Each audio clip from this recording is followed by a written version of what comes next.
tout va bien, 11 heures de route, on arrivera vers 8 heures du matin. Ça nous fera une journée de gagner. Oui, mais comme nous serons fatigués, nous n'aurons rien gagné du tout. On ne peut pas rouler et dormir en même temps, ou alors il faut prendre le train. Le train, bien sûr, mais une fois arrivé, il faut prendre des cars ou louer une voiture. Tandis que la nôtre va dormir au garage.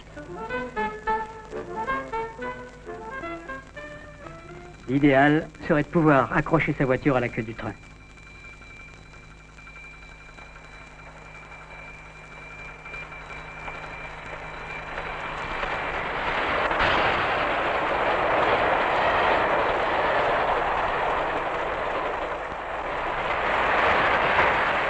Regarde, qu'est-ce que c'est que ça?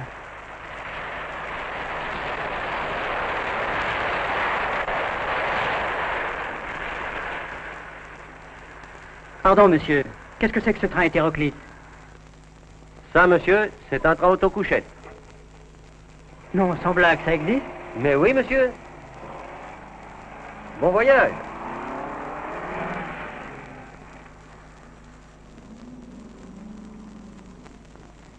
Mais alors, s'il est possible d'emmener la voiture avec soi, plus de perte de temps. Chaque jour de fête va nous permettre de faire un nouveau voyage. Le train auto-couchette, c'est 2 jours de gagné. Oui, un à l'aller, l'autre au retour.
Vous aussi, vous pouvez utiliser le train auto-couchette.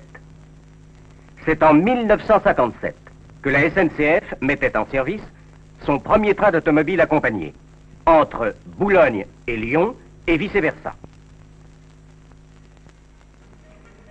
À Boulogne, un steamer, corsaire ventru, aux allures débonnaires et battant pavillon d'Angleterre, a rendez-vous avec le train. Il décharge son butin. Un butin à 4 roues qui a vu du pays d'Aberdeen à Cardiff et qui enverra de Carpentras à Villefranche. Le double trait du rail est tiré. 1959 a vu la création de la relation Paris-Avignon. Les premiers partants ont eu la surprise lors de l'inauguration de recevoir une corbeille de fruits et d'assister à quelques danses folkloriques données en leur honneur. En 1960, Amsterdam, Liège, Avignon, Zurich, Berne, Avignon. En 1961, Paris-Biarritz, Paris-Milan, avec possibilité de continuation vers Brindisi et la Grèce, par train auto et car ferry.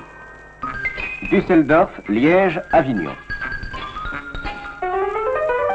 Et pour 1962, le Touquet-Avignon et le Touquet-Narbonne pour les touristes anglais utilisant les services aériens de transport auto. Metz, Nancy, Avignon, Paris, Narbonne, Calais, Lys, Berne, en liaison avec les services maritimes et les services aériens en provenance de Grande-Bretagne.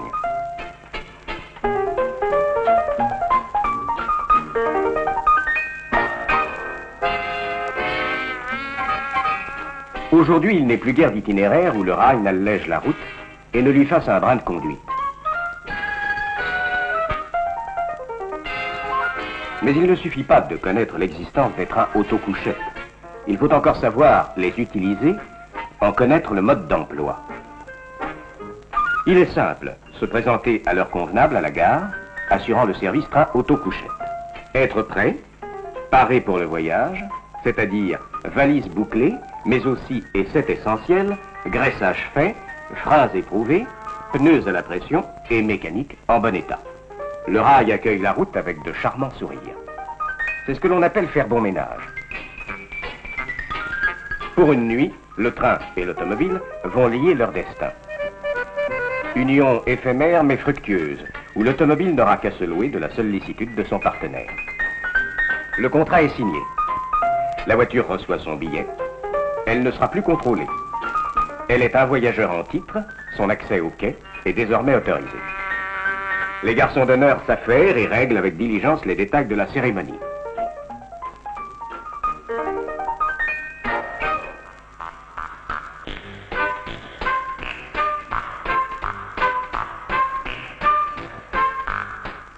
Alors se forme un petit salon provisoire de l'automobile. Les capots encombrants et gourmands voisinent avec les cylindrées modestes. Celle-ci, celle-là, comme toutes les autres, feront cette nuit les mêmes performances et la même moyenne. Logées à la même enseigne, bien assurées, bien calées pour une nuit de surplace à 120 à l'heure, elles ne risquent pas de faire le rail buissonnier.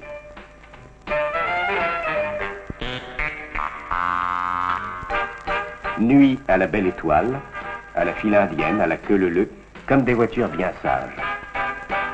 Pour une nuit, interdiction de dépasser. Les mécaniques peuvent s'assoupir au point mort.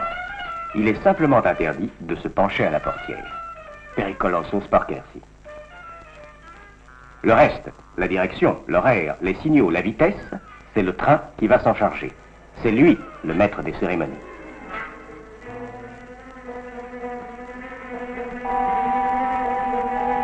Le convoi s'ébranle, emportant maîtres et carrosses.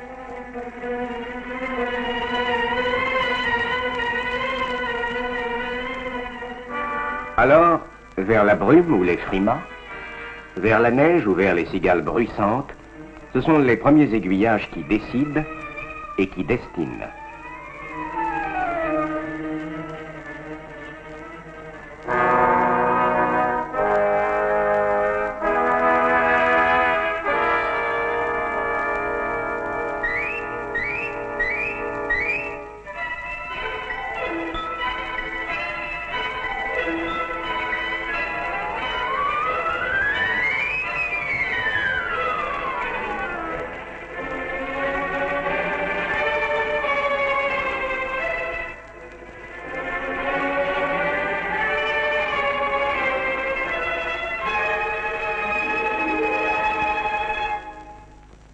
Selon l'humeur, selon le motif du voyage, selon que c'est un aller ou un retour, le départ est teinté d'allégresse ou de regret.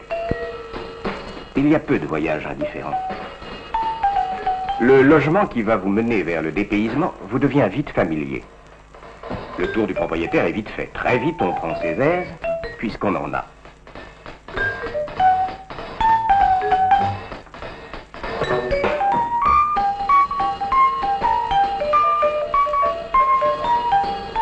Dès le départ, on s'installe dans le sommeil.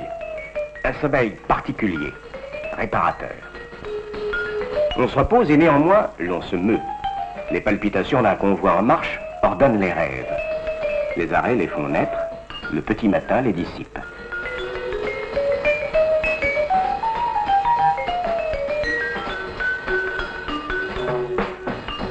Les équipages ont traversé la nuit, phares éteints. Ils ont traversé des villages sans ralentir. Les lignes jaunes continuent ou discontinuent. ne les ont pas inquiétés. Ils ont roulé à gauche, la conscience tranquille. Ils ont évité le fastidieux, le fatigant, le dangereux, sur une route d'emprunt, une route toute tracée, sans embûches et sans surprise. Dans la nuit, le pire a été fait. Le plus dur est maintenant effacé. Au réveil, c'est déjà le meilleur qui défile.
Au bout de la nuit, le voyageur solitaire, l'automobiliste indépendant, parvient à l'étape.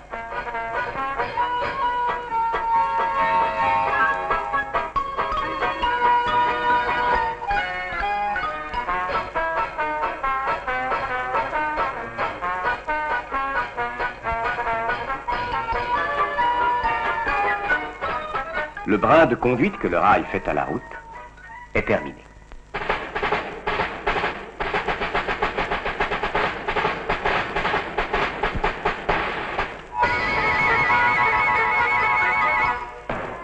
Une collation matinale réunit les voyageurs encore un peu endormis. Surpris par le changement d'air, ils ont besoin de réaliser que des centaines de kilomètres les séparent déjà de la veille. Il leur faut toutes les vertus du café crème pour leur rendre la conscience d'une réalité nouvelle. Ils sont arrivés. Bientôt, le signal de la dislocation est donné. Les voyageurs sont invités à rejoindre leurs équipages.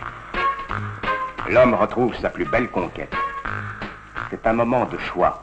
Celui qui n'a jamais conduit ne connaît pas la joie de ces retrouvailles. Celui qui n'a jamais conduit ne peut savoir la délicieuse anxiété qu'on éprouve quand pour la première fois, on use du train auto. Comment a-t-elle passé la nuit? Comment se porte-t-elle, notre compagne à 4 roues? L'anxiété est vite calmée. Comme on l'avait laissée la veille, on la retrouve le lendemain. Gaillarde, reposée, fringante, prête à dévorer du kilomètre, mise en appétit par l'air frais du petit matin.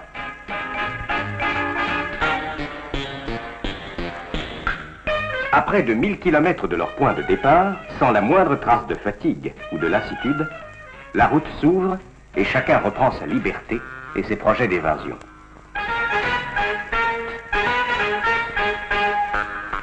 Le teint frais, l'œil clair, le réflexe prompt, ils ont la mine satisfaite de ceux qui viennent de jouer un bon tour à la fatigue et au temps qui passe. Les voilà prêts à profiter de la vie, de la route et des vacances. Tout le monde ne semble pas partager cet enthousiasme. Et le conducteur de la nuit semble bien être au bout de son rouleau, au bout de ses forces.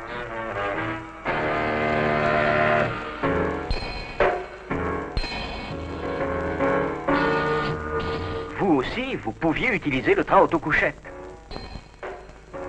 Avec le train auto-couchette, nous aurions pu profiter pleinement de notre première journée de vacances.